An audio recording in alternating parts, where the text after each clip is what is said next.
as populations rise, we see increased demand for food. But in order to produce that food, we're seeing challenges. We have to do this with constrained resources, with constrained land, with constrained water, with constrained people. Thankfully, we're at a place where there's so many different exciting technologies that are applicable in agriculture. We probably are at the beginning of the fourth agricultural revolution. And a lot of that is driven by technology. A microbiome is something that I think is the most important one. It is all about using bacteria to help plants consume more nutrients. The production of fertilizers is a very energy-intensive process with high level of greenhouse gas emissions.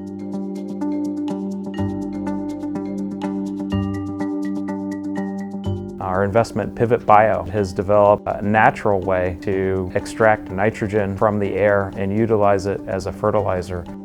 Microbes are the way that nature wants to produce nutrients for crops. All the fertilizer we use has caused those microbes to be dormant in that soil.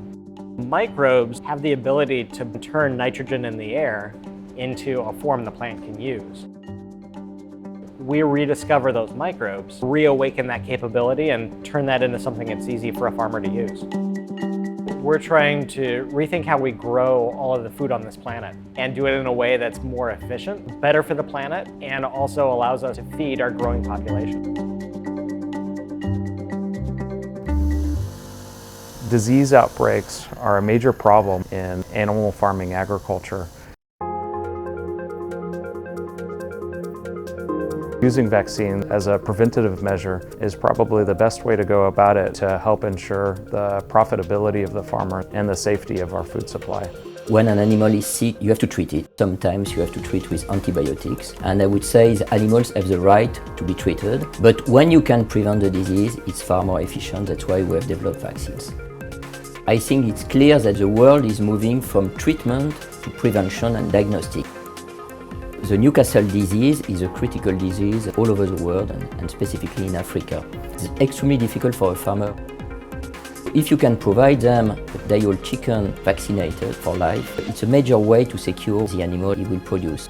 The way it was classically done, you had to handle 20,000 birds, which in terms of animal welfare was not a good way, and you were not able to have a proper coverage. So we move the vaccination from the farm to the hatchery, injecting the eggs, and where you are able to cover 100% of the population.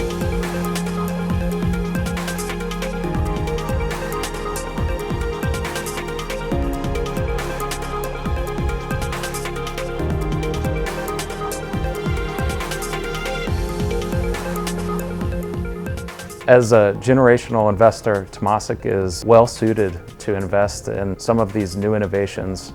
We think that it's important to bring these new technologies to bear when we think about the need for production of food in the future.